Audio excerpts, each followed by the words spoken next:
What's up, everybody, and welcome to the PlayStation Forecast episode 67. I am your host, Alex Derrickson, and the last 7 days have been interesting. It's been I feel like the lights are really bright just looking at this. It's very, very flushed, look very pale. Not a huge fan, but it's too late to fix that.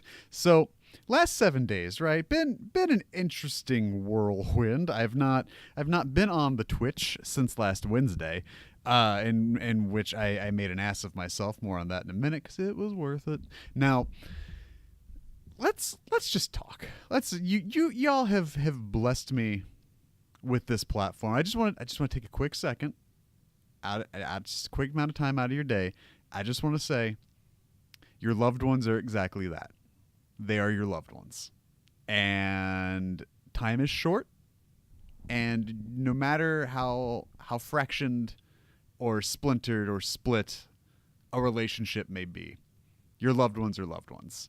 And we should all fight to keep those really good, strong, almost beyond human relationships together. Anyways, I spent some time. We'll warp the clock back to last Wednesday, where I did the usual weekly Wednesday stream here on twitch.tv/PressXAlex, and we did some Crash Team Racing. Now, I could talk about the Bloodborne too, but Bloodborne, we didn't get any further than where we were the last time, and that game is just a fucking pimple on my ass. But with the Crash Team Racing, I want to get into that, because I've been dying for a good kart racer. I've been yearning, pining for one even, and Crash Team Racing is that. Now, my issue, first off, load times, trash. Secondly, it is surprisingly difficult. Like, I'm not all that familiar. It's been eons since I've played a Crash racer. I've played Mario Kart a bunch between Double Dash, DS, and probably a few other ones here and there that are escaping me. But with Crash, there is a level of difficulty and skill that is required on this that I don't think I have. I love it. It's such a great mindless game, right? Like, it's a really good it's a sound kart racer, and on a console that lacks them, it's welcomed. I'm glad it's here. It's physically sound, controls are sound, the bones of it, the everything like that, sound. It's a very well structured game, but it's a game that you can't play like your traditional kart racer, right? Like, I went in there, guns blazing at medium, ass kicked. Went into easy, kicked ass, but it was too easy, right? And that's the issue I'm having, is I could play this game on easy, do it whatever I got to do, get however many trophies I can accumulate at an easy difficulty, and bounce. But there is that twinge of flame in me that makes me want to put it on medium and like learn it and get better at it, like the get good, right? And it's a fascinating game because it isn't just your straight up run of the mill, like you can figure out like one mechanic, two mechanic here, and you're good. You can kind of fake your way through it, right? With Crash, it does require some skill. You've got to understand, probably requires some button mapping too as well. I'm just gonna say the controls, not the best laid out thing in the world. With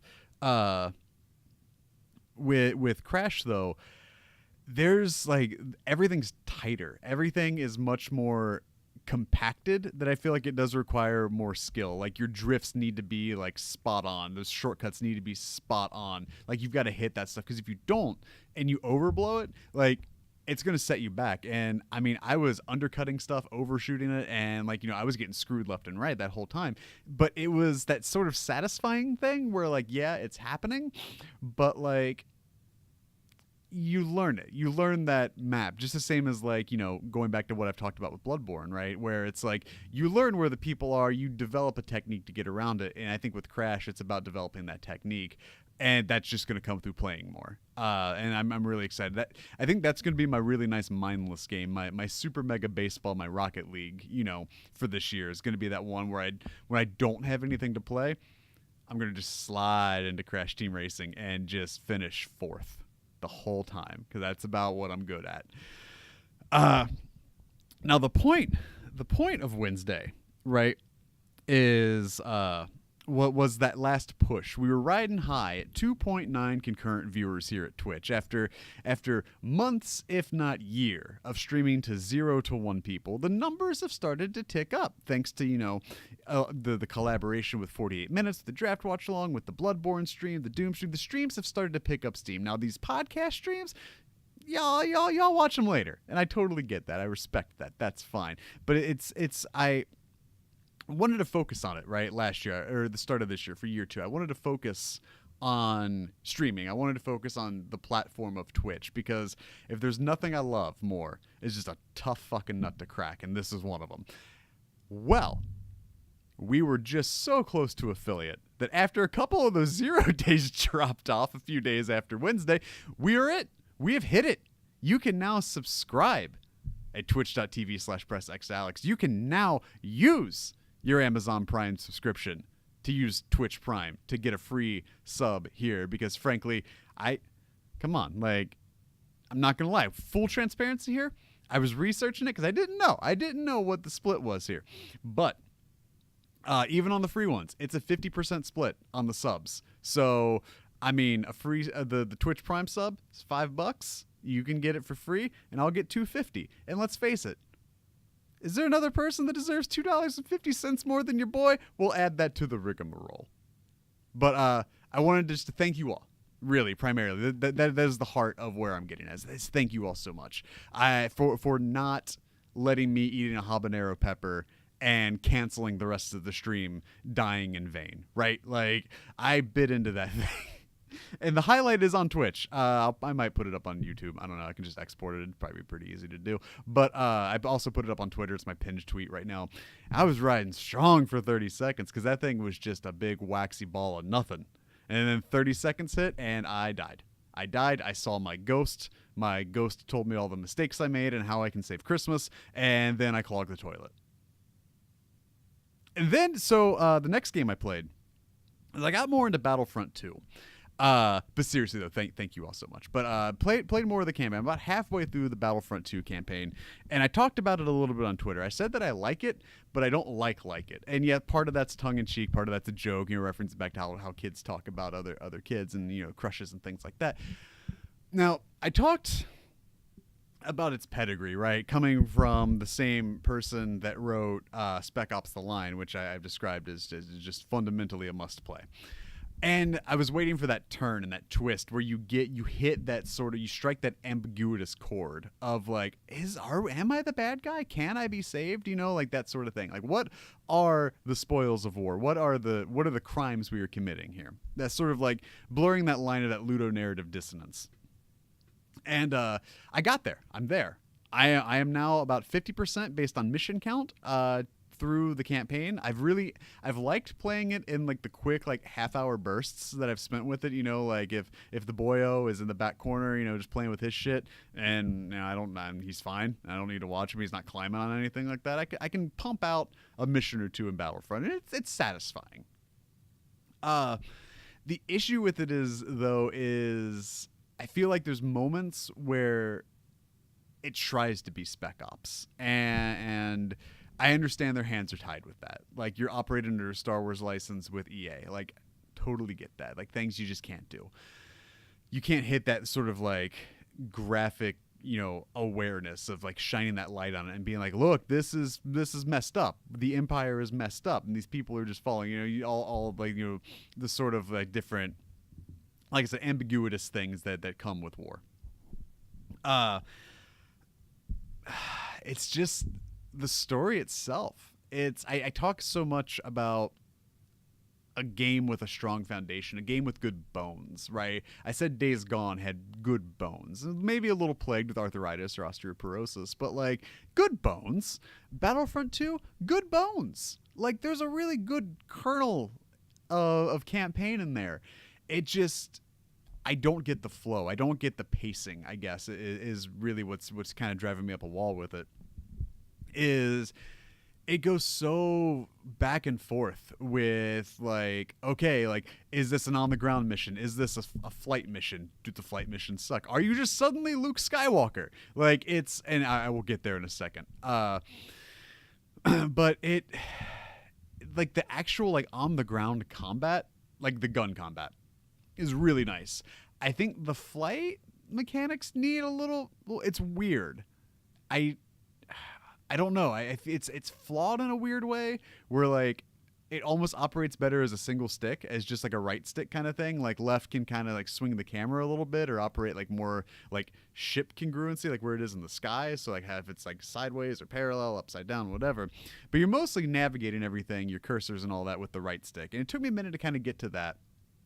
I think it is not very self-aware in terms of like what sort of contact initiates an explosion of your ship, what contact initiates like light damage, and what contact initiates just literally rebounding off your ship and continually flying into space. I understood that one a little bit. That was more like self-afflicted debris from something I had exploded as part of the mission. So I could understand where the game would be like, hey, like you blew this up as you were flying straight into it. If it hits you, it's not going to kill you. I totally get that. I'd be furious if that was something they added. But looking at it itself, everything just kind of just feels like a half step flat. It feels like it's tuned down a half step, and in a weird way, and that it's not the key the song was meant to be written in. There's a moment where you play as Luke, aiding kind of like a, you know, strange bedfellow's relationship with Iden Versio's partner, and you know all this stuff where it's like, oh, he's helping him, but he's an Imperial guy and Luke's a Jedi, and what's gonna happen? And like it never really builds off that. And honestly, the lightsaber play was shit. Like I did not enjoy that at all. I thought it was muddy. I thought it was sloppy. It was way too fast, and almost like to the point where it was inaccurate. Where I'm like, why am I like floaty so much? I thought the Stormtrooper AI in that segment specifically was just woefully uneducated, and it's better a little later in the game, but just kind of like how it plays, how it felt, it just, like I said, it feels a half step down. It just feels like you're playing it in a flat, and it's like you're a little off key. And I'm interested to see where this goes, but I'm starting to kind of get the tinges of fan fiction where I'm just like, okay, who came along and said, and then this character you love shows up, and then this character you love. I'm just like, God, it was so much cooler without them. Like, it was cooler without Luke. It was cooler without Leia. It's cooler without these, like, you see who's here? And that's how I feel. Like, it's almost like, I feel like pandering is overstating it, but I'm going to go with pandering because I don't want to waste y'all's time trying to think of a different word. It like I said, it feels like all of the nuts and bolts just weren't tightened all the way on that. And I'm going to finish it. I plan on fully beating this campaign because I'm already like halfway there and I want to see how it ends and kind of where it goes and you know how it proceeds. But right now, man, it is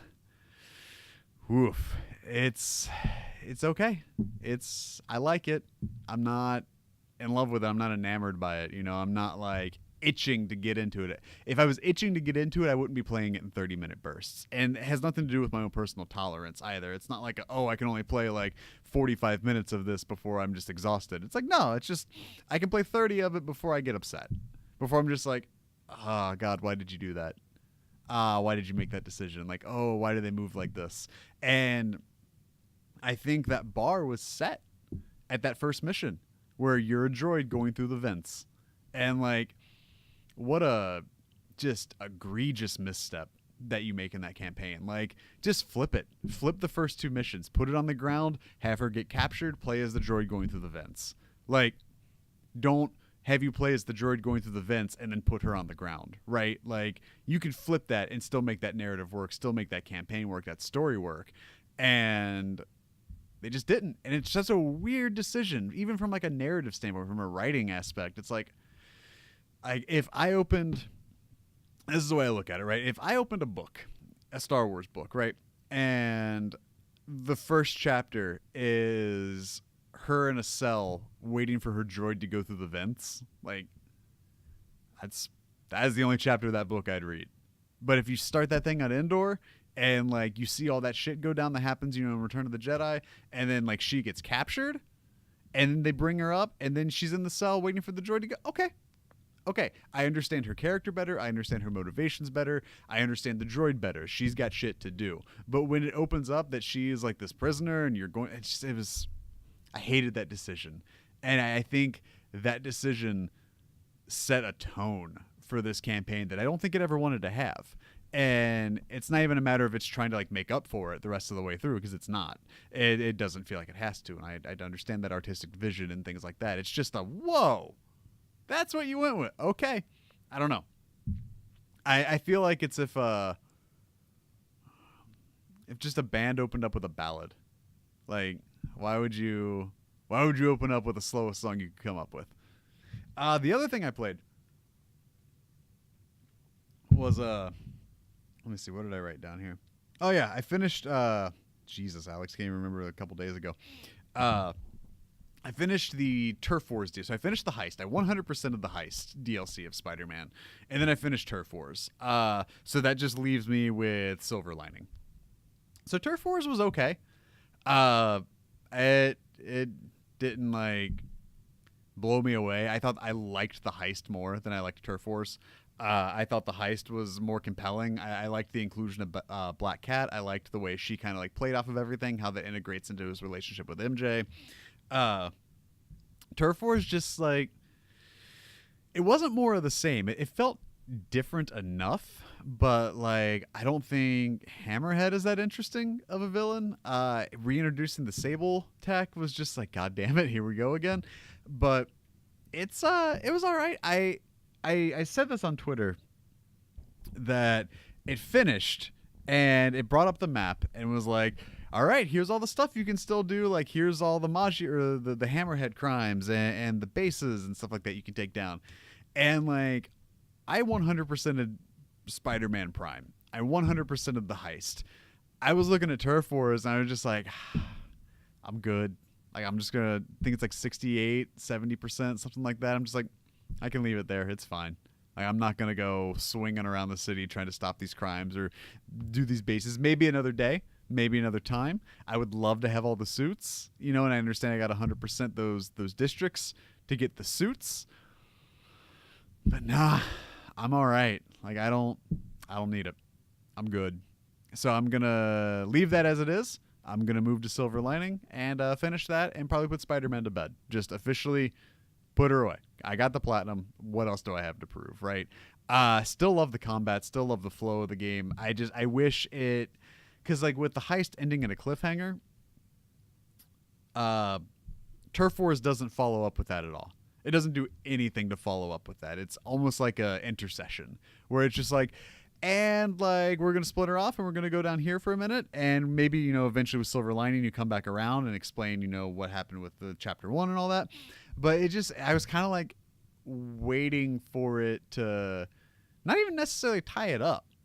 Tie up the cliffhanger, but just like, give me something. It was more just like the start of Turf Wars is just like, here's how the heist ended. Now we're doing Turf Wars. It's like, but what about how the heist ended? We're not talking about, okay, we're not talking about it. But, yeah, I mean, that game is so fucking good and it's so fun to play and it feels so, I don't know another game this generation that uses every single button and knob and everything and trigger on the DualShock as well as Spider-Man does. Like, and it doesn't overwhelm you. Everything makes sense. Like, everything's navigatable.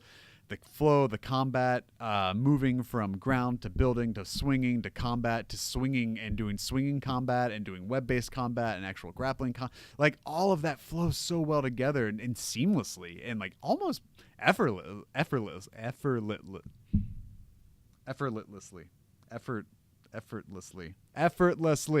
Good Lord. But like the way like kind of once I got that rhythm back, right, where I was able to like, swing from like district to district and everything like that without really hitting the ground, without smacking into a building. I had that flow, and like it reminded me of being like, fuck, this is what playing this game felt like. This is what made that game feel so cool. Is like you're doing all of this really cool stuff away from all of the cool stuff you actually do in the game, just swinging and like picking off little crimes here and there is a ton of fun. And like there's a whole game within that is within that game. But I'm not, like I said, I don't need to do it again. I don't need to blast through bases and the crimes and things like that. I'm good. I'm past that. The bases maybe, but swinging around to stop those crimes, man, I'm good on never having to do that again. And I hope that's something that's fixed with the second ones. Maybe not having them either being so random, or maybe spacing them out better, or better, like, not frequency, but like just making it more interesting, more varying is the word I'm looking for. That would be nice. But you're caught up on me. It's a slow news week, so we're going to just slam right into this rigmarole. I'm going to give you a heads up. It is a slow news week, as it's been, and there is no drop this week. So we're going to do the news. We got some new dates, and then we got trophy talk, and we're gonna bounce. It's going to be a bit more of a abridged episode of the PlayStation Forecast. I hope that's okay. I hope it's all right with you, because this is the PlayStation Forecast, and it does come to you live at twitch.tv/pressx2alex every Monday around 7:30 Eastern Time. But if you miss it live, don't worry about it. You can get it the next day on Tuesday at midnight on youtube.com/pressx2alex and the podcast service of your choosing, except SoundCloud. I'm sorry. Help me out with the SoundCloud money. And if you want to help me make that SoundCloud money, you can over at patreon.com/pressx2alex, where you can support these streams, this channel, the YouTube channel, the podcast, and other crazy things I'm trying to do for $1 a month. That's $12 a year. What are you going to do? Put it under your mattress?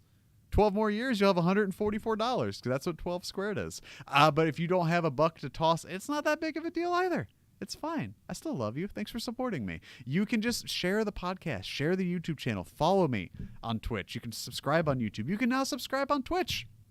If you have Amazon Prime, you can use your one free Twitch Prime subscription. Is a tier 1 $5 subscription. Again, had to look up what that meant. Over at twitch.tv/pressx2alex, and it helps me out. And I'm working on emotes and things like that too. This all just happened today. Like I just got all the paperwork done and finished like this morning. So it's a ways off from the additions to the channel, but you can subscribe still over at twitch.tv/pressx2alex. Remember, if you listen to this on Apple Podcasts, one of the best things that you can do is click subscribe, click the 5 stars, and if you're feeling extra crazy, leave a little written blurb. I appreciate it so much. And all that stuff, all those numbers, all those metrics and things like that help the show get found, help get more eyes and ears on it, helps keep the mics and lights on. And this is just me. So if you want your voice to be heard on the show too, follow me at twitter.com/pressx2alex, where you can just submit questions, comments, concerns, things like that, as well as on psforums.pressx2alex.com for a little while longer. Doesn't really have any traction. Probably going to shut that baby down. But yeah, let your voice be heard. Help share, help promote, things like that. Come to me with questions, stuff you want to talk about, stuff I may miss. Like, helps add content to the show for slow news weeks like this. So without further ado, let's take a drink of water. And let's get into the news.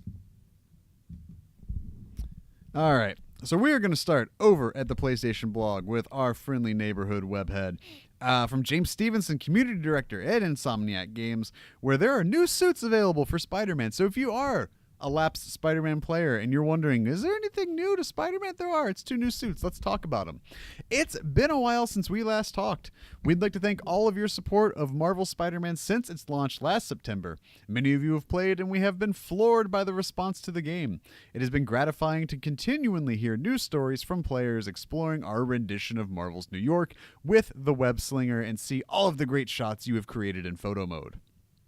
While we're busy here at Insomniac Games, we couldn't pass up the opportunity to once again team up with Sony Interactive Entertainment, Marvel, and Sony Pictures Entertainment to celebrate the release of Spider-Man Far From Home in theaters now. As such, we have released a new update to the game via patch 1.16 that will bring 2 free brand new suits from Spider-Man Far From Home to the game. After you have built the advanced suit early in Marvel Spider-Man, you are able to switch between suits during the story. So if you've already reached this stage in-game, you can use the Spider-Man Far From Home upgraded suit or the Spider-Man Far From Home stealth suit right now. Before you rush off to download the update, here's a couple of new images showing the brand new site. This is an audio show, James. What are you doing? We've had a great time adding free additional content to Marvel Spider-Man, such as the web suit in December and suits celebrating the Fantastic Four in January. You can even get more additional suits from Marvel Spider-Man by purchasing the Marvel Spider-Man: The City That Never Sleeps expansion series. The series tells a post-game story over the 3 DLC chapters. All right, we got a new game plus. We got that Hammerhead and all that other stuff. So yeah, 2 new suits available, themed to Far From Home. The one thing I really liked here, first off, props to Insomniac for that continued free support, right? Like, the free suits have been awesome. They've been a nice little addition. It's nice to see them 10 months later, right? Like, still supporting this game, putting out free content. And not only 10 months later, but, another 6 or 7 removed from the DLC finishing to be like, hey, look, like, we're not done. But not only are they not done, I just want to read off, while we're busy working away here at Insomniac Games, continue. What do you think they're busy on? What do you think they're working on? That little tease, just that little drop, that slow drip from a leaky faucet. I love that stuff. I love seeing that just kind of coyly work its way in there. Props to Insomniac. Well done. But seriously, the continued support for this has been remarkable and beyond, really, I think, anything I would have expected, and I would think beyond anything that most of us would have expected from Insomniac with this game. 1 second before we move on.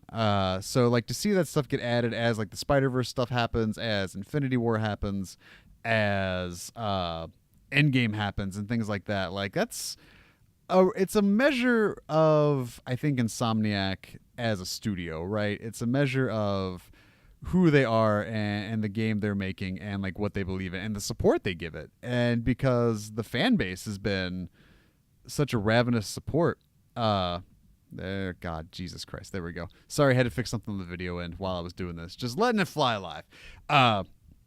Really, it's a great sign of respect I think Insomniac has for its community, for the Spidey Squad and things like that. It's really nice to see. You don't typically see that, right? Like, as a character continues to progress through other forms of media, through 2 other movies at this point, and then Spider-Verse and now Far From Home. So 4 movies, basically.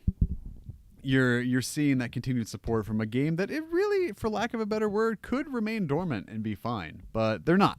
And I appreciate that a lot. So props to them. Next bit of news comes from Games Radar. Borderlands 3 will have an Apex Legends style ping system, friend mail, and shared rare missions. This is from Austin Wood at Games Radar. Borderlands 3 details continue to trickle in as we approach its September 13 release date. During a recent panel at GuardianCon, Gearbox shared some of the game's new social and accessibility features, ranging from Apex Legends-style pings to yet more Twitch options to revamped friend systems. Let's start with those pings, because the ping system is still Apex Legends' greatest contribution. Like Respawn's Battle Royale shooter, Borderlands 3 will let you highlight loot, enemies, and other objects of interest so you can quickly tell your teammates what's up. I feel like every multiplayer game needs a ping system, but this is Austin talking, not me. I don't play games online. Come on, you guys know this by now. So this is nice to see. You can watch the system in action in a short video. Again, it's an audio show, guys. What are you doing? We already knew that the Borderlands 3 co-op will feature independently balanced enemies and instanced loot to make playing with friends more enjoyable. But, as Gearbox explained, you can also enjoy the fruits of jolly cooperation even while playing on your own, or just smack your friends around in 4-player free-for-all duels, whatever you're in the mood for. Quote, items friends have sold can show up in vending machines for you to purchase. You can use the mail system to send items to each other, and you can check friends' inventories, skill trees, and challenge progress via your in-game friends list, the studio said in a blog post. Furthermore, You'll know when your friends have encountered rare enemies because when you visit the bounty board, aboard Sanctuary 3, you'll be offered missions to defeat those same rare enemies in which they are guaranteed to spawn, end quote. Matchmaking has also been expanded to improve the process of finding teammates or grouping up with friends. Borderlands 3 will feature asynchronous matchmaking so you can keep playing while you search for buddies, as well as activity group-based matchmaking for specific modes or for finding specific kinds of players, like those, quote, who have made similar progress through the main story, end quote. Perhaps most importantly, Gearbox explained how Borderlands 3 was designed to be more accessible. Both the console and PC versions of the game will let you totally revamp the controls, for one to say nothing of Xbox One adaptive controller support. That's what it says. Aim assist, head bob, closed captioning, subtitles, colorblind modes, and other options will also be available.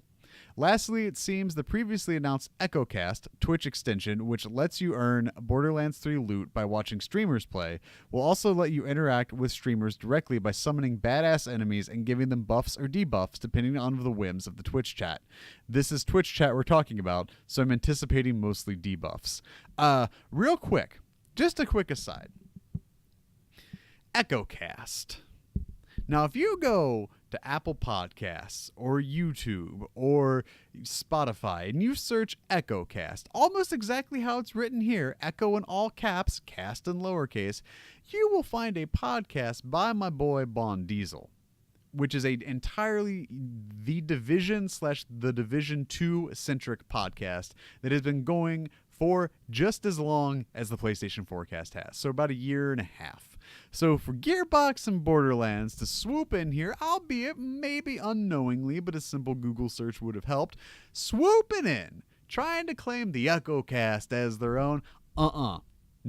See, this is what we need to do. We need everybody that's listening or watching this show to go to twitter.com/Bondiesel, BAUNDIESEL, and say, I got your back, Bon. EchoCast, you had the first EchoCast, Bon. And I need you to tweet at Gearbox Software and say, Bon Diesel had it first. They'll know what's up. They won't. But I'll know what's up, and I'll appreciate you. So support Bon Diesel. Support the EchoCast. You can also follow him at Twitch, twitch.tv/Bondiesel. He helped me out a lot getting started. He's also a long-term friend. I love that kid very much. So support him, because he's great. And especially if you like The Division. He's like my go-to guy for it. So absolutely support Bon Diesel. But it's cool to see, like, you know, Gearbox kind of pick up stuff from Apex, right? And Apex is that game that does a lot of stuff well. It did the Battle Royale genre very well. I mean, to the point where it kind of dominated the conversation for a really long time, and really until it didn't. I think it kind of forced Fortnite to show its hand in a way, in a way that like PUBG didn't, in the way that Fortnite forced PUBG to show its hand. So kind of seeing it have that competition on the market. Now, I know there's a lot of Apex streamers and things like that who could speak to the ping system, who could speak to that kind of stuff way better than I could. But from the short time I've spent in Apex Legends, that is one thing I will highlight that was really nice. Now, granted, by the time somebody pinged a loot box and was like, there's weapons over here, I got shot and killed because I'm bad at those kinds of games. But I understand my shortcomings, not only as a player, but as a man. It's all right. So to see that stuff kind of get lifted and integrated, it's one of those things where with how long Borderlands 3's probably been in development, it's one of those where I'm like, I wonder how long they've had that idea, and if like Respawn put it in Apex and they were like, oh shit, or if this is a situation where they're just strictly lifting from Respawn to be like, hey, can we throw something like that in here real quick? And then Respawn's just kind of like, god damn it. But yeah, I don't know where I stand with Borderlands 3. Like, I've made no bones about how I really don't care for Borderlands. I never played Borderlands 2. I thought Borderlands was all right. I loved Tales from the Borderlands, and I like that art style. So I'm going to let kind of the reviews come out and let it breathe. Hopefully find some people whose like opinion I agree with or opinion that I enjoy and respect. Hopefully review it and kind of get a feel for it from there. But I don't think it's going to be one I dive into head on first, right? Like, it's going to be one of those things where it was like Tomb Raider last year, or Assassin's Creed Odyssey, which I lucked into thanks to Project Stream. But I wasn't going to get into it unless I felt like it was going to make a severe impact on like my game of the year discussion, right? Where like I knew it was going to be God of War, I knew it was going to be Celeste, I knew from an artistic standpoint it was going to be Red Dead, and if it's coming down to me picking one game, it's going to be hard to beat those three. But when it's something like this year, where it is much more wide open, much more kind of like more anyone's seat to fill, I guess it's anyone's crown to take. It's much more interesting. It's a different kind of year because you've got stuff like Fallen Order, you've got Borderlands 3, you've got possibly Call of Duty entering its way into the discussion depending on how that campaign goes. And then you've got Resident Evil 2, you've got The Division, you've got Ape Out, Katana Zero, all these other games. It's a thing where like when you look at stuff like this, I know we're kind of going off on a tangent, but there's not a whole lot else to discuss. There's like 3 more news stories. So if that, there 1, 2, they have 3 more news stories. So if we're talking what is my 2019 game of the year right now? So we're halfway through the year. It's July, and that's terrifying. I look at it. Let me see, 'cause I wrote some of these down. If I look at it as, I love the shit out of Ape Out. Like Ape Out for me right now is up there. Observation is up there. Even though I thought Observation got a little fatty in the middle, like towards like that back like third. But I went through, and while I didn't beat it, I need to go through and finish it. But I did watch the rest of the game on different like gameplay walkthroughs. Like I think it's a really great sci-fi story. I think it tells that isolationist like in space no one can hear you scream kind of narrative really well. I still want to play Katana Zero. I keep forgetting I have that. But like Ape Out is awesome. The Division 2, the time I've spent with it is awesome.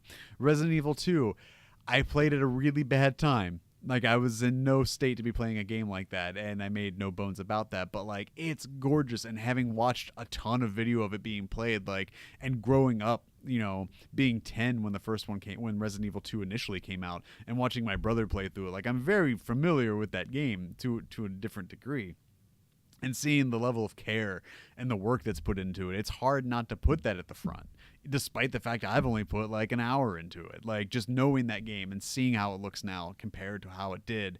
And like I said, that level of care, like it's just like, Jesus Christ, that's hard to ignore.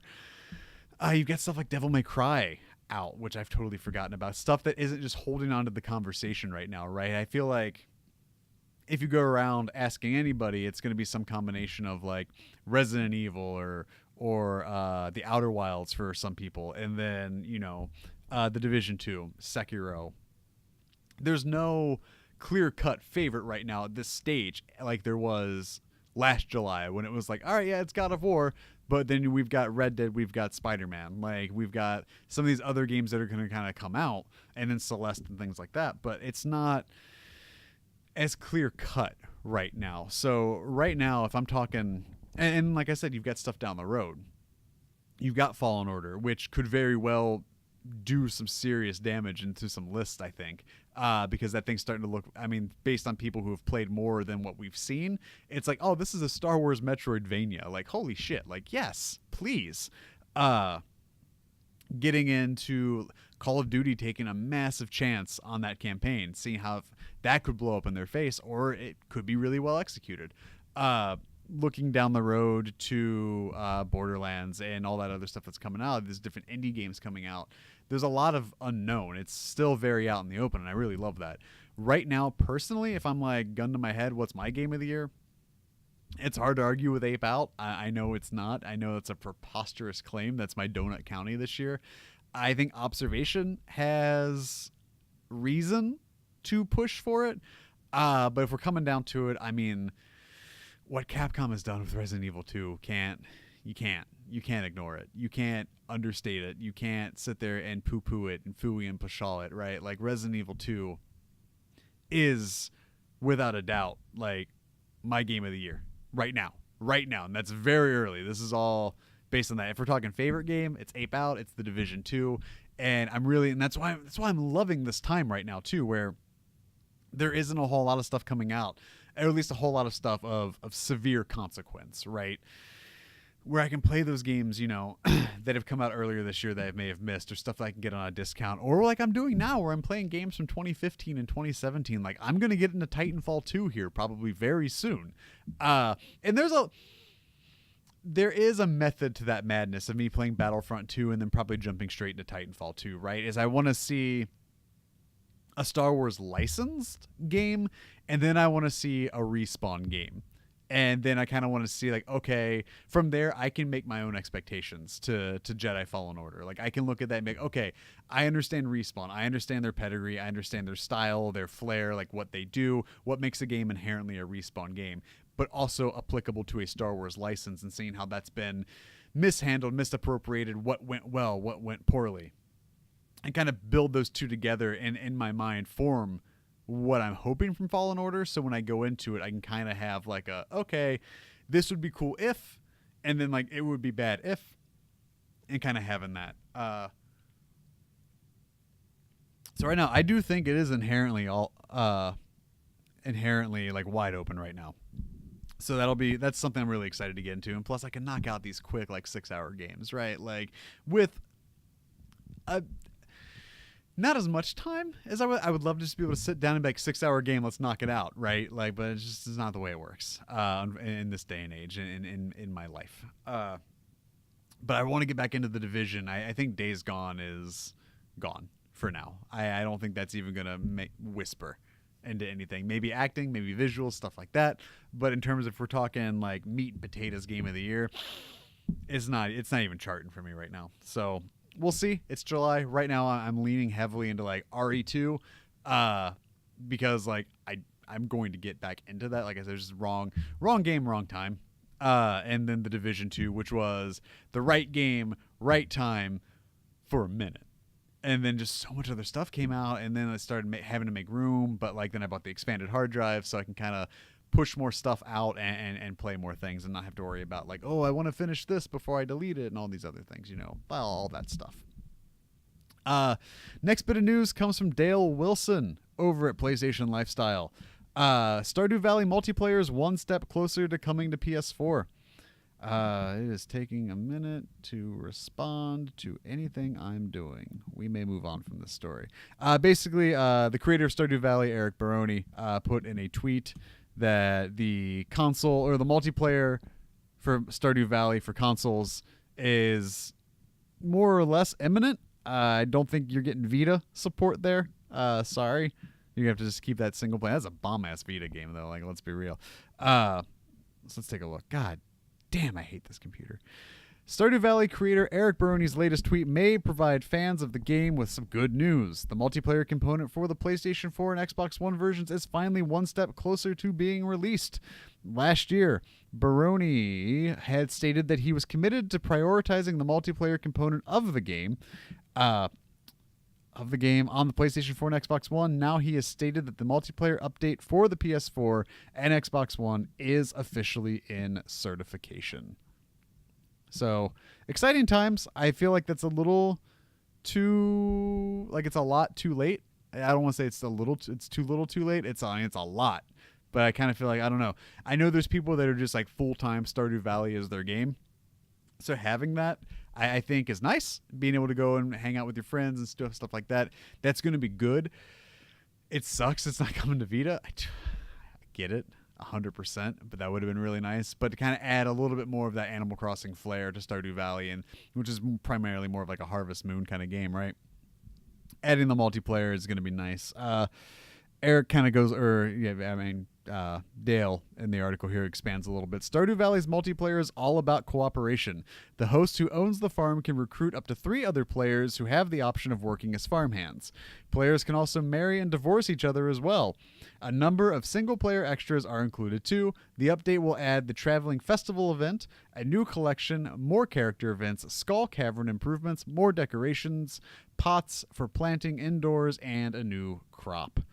So still no official date, but it's in cert, so you got to figure it's pretty imminent, right?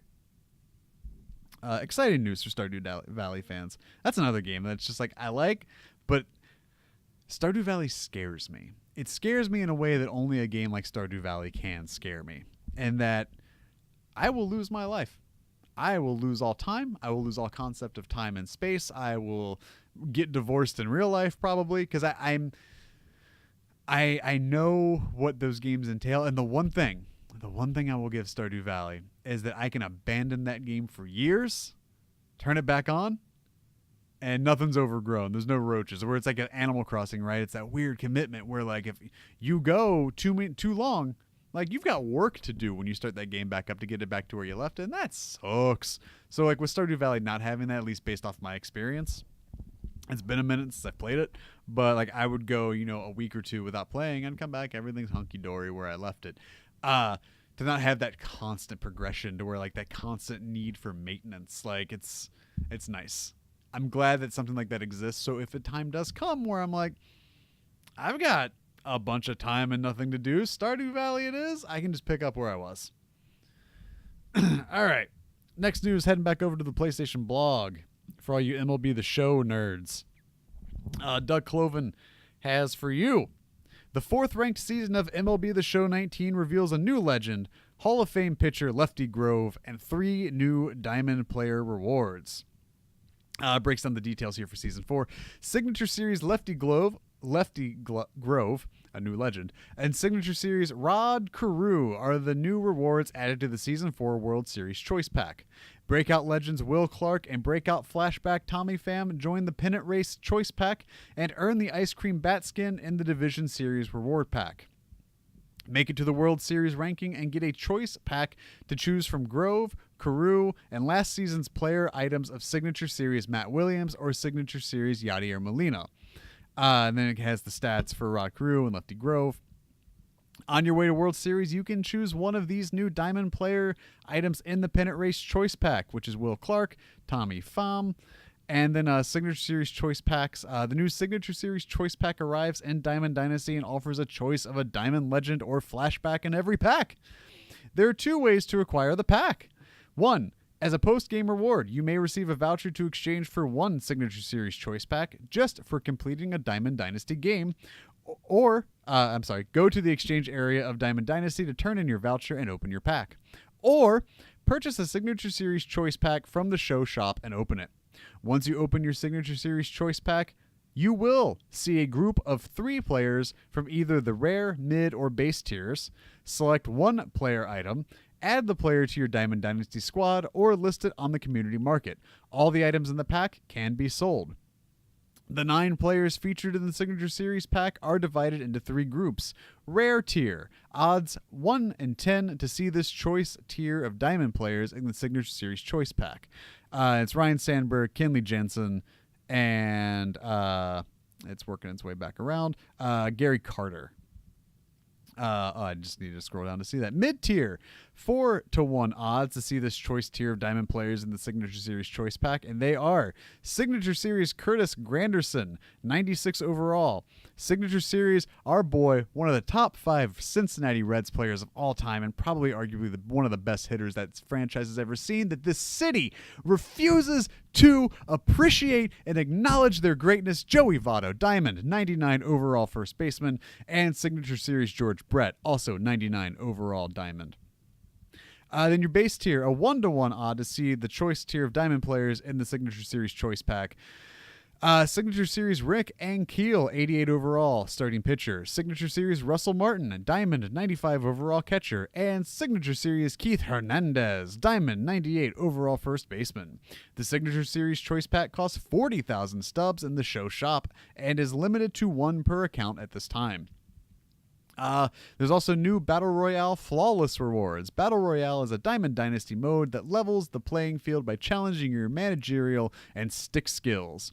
First, draft a 25-man team from multiple choice rounds, then take your squad up against the drafted teams of others in a 3-inning head-to-head showdown.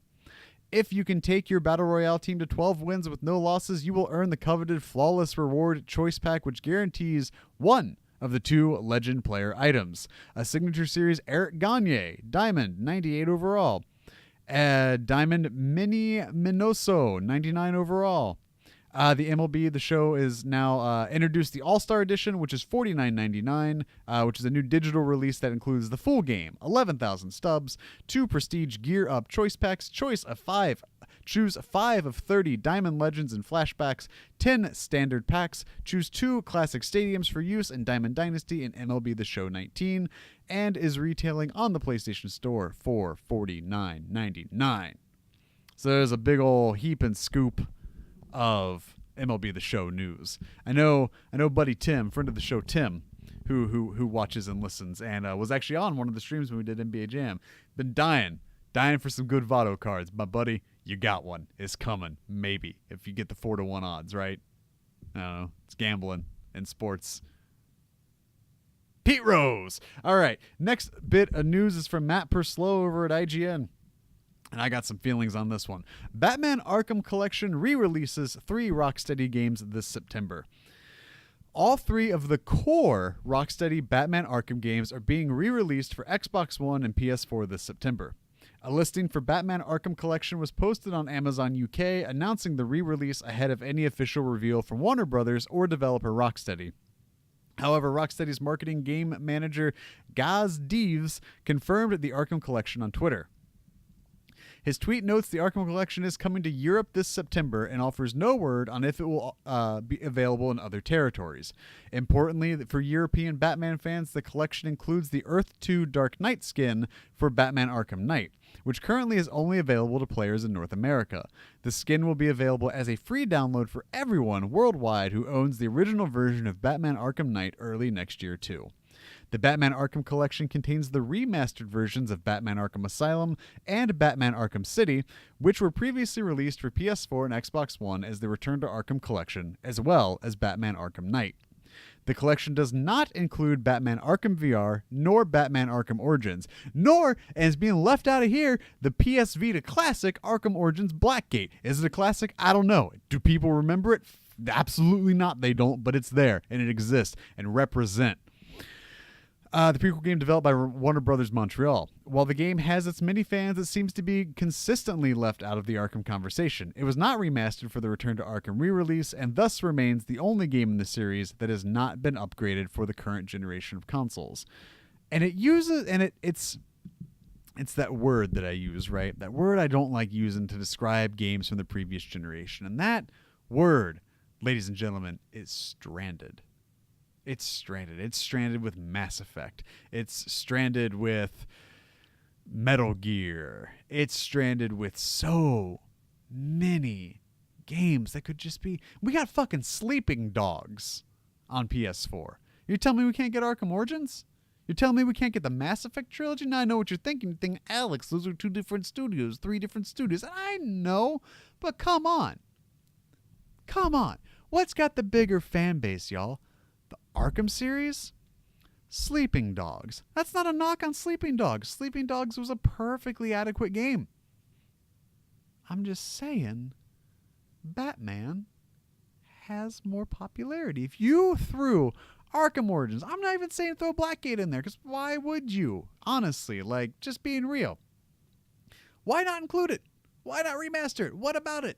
Is it because you got to fix the bugs? Because you got to fix the problems in the half-broken game you put out that has fans because there's some cool shit in there? Come on. What this is, you're taking the Return to Arkham series and you're just putting Arkham Knight in there. And you're selling it at a unknown retail price in a steelbook. What this is, and I said this on Twitter at twitter.com/pressxalex, I understand that I'm just repeating myself, but this is some Malibu Stacy new hat bullshit. That's what this is. And if you don't get that reference, Google it. But that's all this is. You're taking something you've already done and doing it again. This is a double dip on Arkham for this console. For Arkham, the Asylum and City, right? This is now a double dip on Arkham Knight. And there's a lot of people that probably already have both. You're selling an expensive steelbook at this stage of the game with an extra skin. For the European territories, right? Like, are you just selling this as a way to get the Earth 2 skin out there? Like, what benefit does this hold? What, outside of a cash grab, outside of just taking advantage of woefully misinformed consumers, what does this do? Throw Origins in there. Make it different. Make it fresh in some way, because This is the type of collection you release as a stinger at the end of the trailer for the game you're making, Rocksteady. If the game you're making is a Batman game, you show that and you stinger it with just boom, and also the Arkham trilogy available now, blah blah blah, is one and all the games in one place, and whatever you got to do. But like, we don't know what Rocksteady's working on. We don't know what Warner Brothers is really publishing right now. We know that weird Harry Potter game from the mall survey or fucking whatever that leaked. You know, we know that. I haven't heard anything of that since. You know, and we see this, and it's like, hey, we're Rocksteady. You don't know what game we're working on, but here's more Arkham. But it's not new Arkham. It's the same Arkham. It's not anything different. We just put all of them in the same case now. The case is a steelbook, so it's going to get cold in the winter. Other than that, thanks. See ya never. And like, it's just it almost feels irresponsible. Like, Return to Arkham A is like always on sale. Arkham Knight is kind of always on sale too at some juncture. And it's such a weird, bizarre, unnecessary re-release of a game a good chunk of us probably already have. Between the three, right? Between whether you had it on PS3 and PS4 and you want them all under one roof, you could have already done that. We didn't need a physical release of this. We didn't need Return to Arkham physically, Return to Arkham physically, Return to Arkham digitally, Arkham Knight physically, Arkham Knight digitally, and then all three digitally. Or in all three physically, probably. Physically for sure, digitally maybe, I don't know. But like, what in the confounded shit is Warner Brothers thinking with a decision like this? Like, this isn't like, hey, we remastered 6 Lego games and put them on a disc. This is like, hey, there's stuff that's already out. We re-outed it.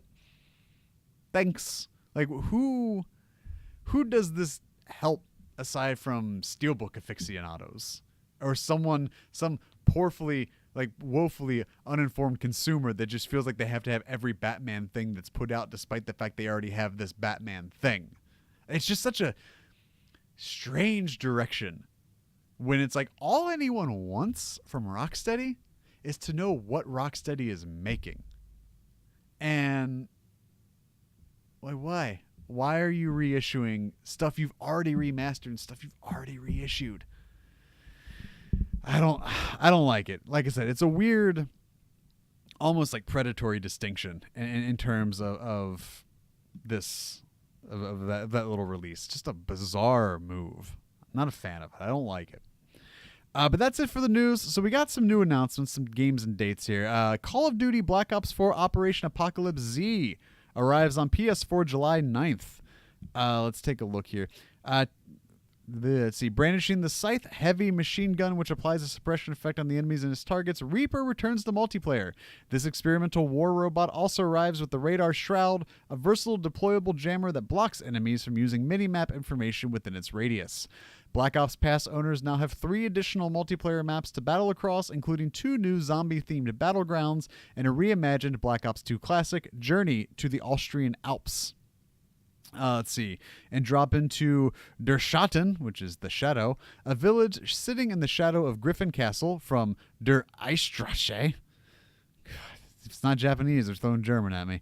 Where a giant robot has spilled out element 115 with interesting results, or head to the Louisiana swamps and Remnant to visit the Museum of Unnatural History. The museum has recently purchased a unique relic of the past that, sadly for them, still thirsts for blood. Meanwhile, over on the Alcatraz Nightfall variant of the Blackout Alcatraz map, a new game mode has brought hellhounds and the warden to the island where the undead are more prevalent than ever. Drop into the new mode Alcatraz Portals Horde. That's the name of the mode. Drop into the new mode Alcatraz Portals Horde to battle to survive enemies and the Horde. If you're a Black Ops Pass owner, prepare for the penultimate chapter of the Aether storyline in Treyarch's newest Zombies experience, Alpha Omega. For the first time, you'll be able to jump into the fray as both the Primus and Ultimus characters, as timelines converge and the fight for survival continues. New content, you've got Reaper, you've got the Haunting Fog, Nightfall, new black market items. Over at launch week, there's multiplayer stuff, blackout stuff, zombie stuff, new Black Ops Pass content, and instant access to multiplayer maps as well. So that hits, by the time you're listening to this, it should be there. So July 9th. Then we also have Warframe's Empyrean expansion innovates space combat at TechnoCon 2019. I don't really think that's a new date. I may have just clicked this by mistake. Warframe confuses me. But there's that. Mighty Switch Force Collection comes to PS4 July 25th. And 3 new Spike Chunsoft titles were announced at the Anime Expo 2019. Let's see. Conception Plus, Maidens of the 12 Stars. Robotics, Notes Elite, and Crystar were all announced. And those are your new games and dates for the week. And also Sandbox MMORPG Black Desert hits PS4 August 22nd. Let's get Trophy Talk pulled up. Remember, Trophy Talk is the part of the show where I try to take you in a game from 0 to 100 as fast as possible. Because there's no honor in trophy hunting. It doesn't mean anything. So why not just just get that shit, you know? Get money, holler back. All right, let's take a look. Oof. This is slim pickings again this week, everybody. And we're going to take a look at Rumbo Trophy Collection. It has 35 bronze, 8 silver, 3 gold, and a platinum. Get 3 medals in 10 adventure levels, 3 medals in 15 adventure levels, beat 10 adventures with a friend, get killed by a laser, get hit by lightning 10 times. A lot of quantifiable stuff, a lot of different modes. Let's see. It's a lot. I mean, there's a lot of stuff in here. No actual trophy stats hanging with this, so I can't speak to if it truly is an easy platinum. I'm trying to look here, see if anything else sticks out. Let's take a look at. No, I mean that's not. Those aren't North American trophies. I don't really want to take a shot at that. But let's look for Devious Dungeon 2, which has 12 bronze, 5 silver, 8 gold, and a platinum, and is currently sitting at a 25.5% platinum achievement on PlayStation Network and a 61.9% on PSN profiles. Oh, it's a Radalika game. So here's your easy trophy for the week. It is Devious Dungeon 2, which has 12 bronze, 5 silver, 8 gold, and a platinum. If you're not familiar with the Radalika games, you can typically get in and out in about an hour with the platinum there. So be on the lookout for that. Take one last look through here. But that looks like that might be it at just face value here. Looking at stats, looking at numbers. We talked about Paradox Soul last week, so we're getting into... Oh, the Madden trophies are out. That's interesting. Let's take a look at the Madden NFL 20 trophies. That's 24 bronze, 10 silver, 4 gold, and a platinum. I'm not looking at it for the easy platinum, obviously. I'm just curious. See what we got. It's weird. I don't remember a Madden that was just this quiet, you know? So you throw a passing touchdown using the low throw mechanic, win 3 presses in a single game with the same cornerback, make a coaching adjustment in the fourth quarter or overtime, make a game-winning field goal under 10 seconds after missing 2 or more previous kick attempts. That's specific. Come back and win when trailing by 17 points at halftime. Create your player. Do the college stuff. Won't get into that because that's story mode. I don't want to mess that stuff up for anybody that may be anticipating it. Different legacy awards things where you use a created player and surpass a legacy score of between 900 and 32,000, which is anywhere between bronze, silver, and gold trophies. There's multiple in there. Looks like some franchise mode stuff. Complete a fantasy draft, relocate a team, win the Super Bowl in an online league, win Rookie of the Year with one of your players. Some Ultimate Team trophies. Looks like there is 1, 2, 3, at least 3 Ultimate Team tied trophies. So if you are someone that likes the Platinum Madden games, you got to deal with that, but you probably already knew that. So that looks like it. That's it for trophies, which brings us to kind of an early conclusion. I mean, typically these things are wrapping up a little more closer to 9, but you can only do with what you're given, right? So we're going to call it another edition, the 67th week. I'll take this time to thank all of you, because without you, I would have never crossed 100 subs on YouTube. That was a goal I had to hit by December of 2018. We hit it in June. I would have never in a million years hit Twitch affiliate without you. That was a goal that wasn't even on the radar. Like, I was so focused, 200 subs on YouTube. That was going to be the next step, right? We're at 165-ish, and like, I kind of got focused on this because the Twitch stuff just started like working out really well. Would have never have hit that without you guys, without all of you in the chat, without all of you that watch, without all of you that watch the streams on Mondays, on Wednesdays, the random Saturday ones here and there. Thank you for following me on Twitter. Thank you for following me on Twitch. Thank you for if you ever subscribe to Twitch. Thank you for subscribing on YouTube. Thank you for listening to this, whether this is your first episode or your 67th. Thank you. Thank you for subscribing. Thank you for reviewing. Thank you for all of that stuff, because this show does not keep going without you. I mean, I could keep it going, but it would just be a fruitless attempt in trying to manufacture anything. You know, if you look back at episode 1 and you hear the overmodulated audio, the camera that's too close to my face. You know, we moved it 2 more locations in the last 66 other weeks. We've added lights. We've upgraded the microphones. We've, gotten better graphics. We've upgraded the laptop. All of this stuff has happened because of your support over on Patreon, over on Twitch, over on YouTube. Like, that stuff, those metrics are motivating. It's knowing that there's an audience there, knowing that you have given this fucking nobody from Cincinnati a voice and a platform to talk about something that I love as much as I do with PlayStation and with video games in general. Like, I can't thank you all enough. So I'm going to bounce. I'll see you all on Wednesday. Thank you all again. And remember, you can now subscribe with Twitch Prime for free if you have Amazon Prime at twitch.tv/PressXAlex. If you're not following me, please do. We're getting close to 100. That'd be pretty sweet to hit by the end of the year. Something, again, never even would have ever expected.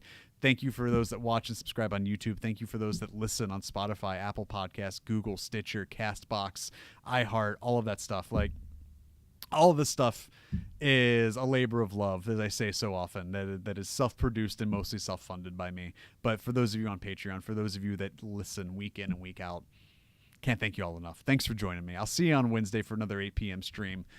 Until next time, I love you. Do the thing.